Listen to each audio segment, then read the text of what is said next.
guys, welcome to another edition of Functional Friday. I'm Dr. Kirk Mason here at Premier Chiropractic, improving movement, function, and health. Now today we're going to talk a little bit more about nutrition like we talked about last week with the anti-inflammatory diet. Okay? Now, this list here is just a general list that was from a study from the American Journal of Clinical Nutrition.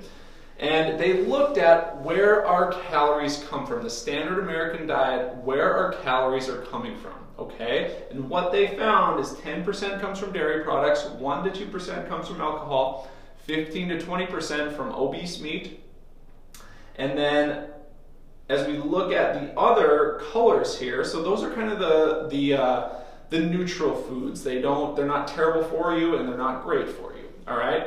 And then as we look at the stuff in red right here, those are the things that we really want to avoid in our diet, okay? Now, 20% of our diet comes from refined grains, pasta, breads, and cereals, which I think we can all agree that it's probably at least that high. 20% comes from refined sugars, and 20% comes from refined vegetable or seed oils. Now, there's a misconception that vegetable oils are from like super healthy vegetables, which is really not the case. The majority of vegetable oils are actually coming from seeds, so they actually produce inflammation in our body. All three of these produce what we talked about in low-grade chronic inflammation in our bodies, all right? That low-grade inflammation over time eventually results in our bodies expressing disease, all right? So that's something that we want to make a big change in. And then the last color here in green is less than 10% of our diet coming from the things we know are very, very good for us. And that's vegetables, fruits, and nuts. Okay?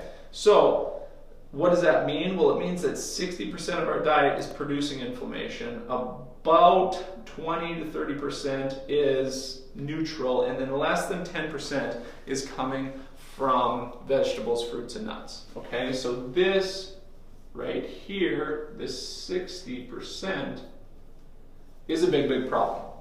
Okay? So, what's the solution? Obviously, I understand that you can't cut all of these things out. Okay? If you could, you're going to be healthier, but you can't probably cut all of that out. So, my solution and the solution of the Deflame diet is to cut this by at least half. Cut it by half, get this down to 30%, and then use the other 30% down here. So that would bring our vegetable, fruit, nuts, seafood, things like that anti-inflammatory foods up to 40% in our diet. It would bring all of these guys down to 30%, and we would have a lot better balance of inflammation in our bodies.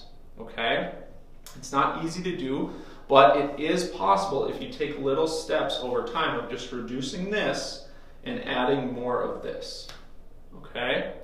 So that's all I have for you today. I just thought you guys might like that quick rundown of our standard source of calories in this country and what we can maybe do to make a big difference in that, in reducing pain, in reducing inflammation, and in starting to have a healthier functioning body.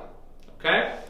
Now, if you don't already like our Facebook page, check it out, Premier Chiropractic, here located in Minot, North Dakota. If you haven't checked out our website, it's premierchiropracticnd.com, so make sure to go and check that out. We've got some cool stuff on there. And then finally, if you have a problem, make sure to get into the clinic and get checked out now before it becomes a bigger problem later on. Okay, give us a call, 701-838-0090, and everyone have a great day.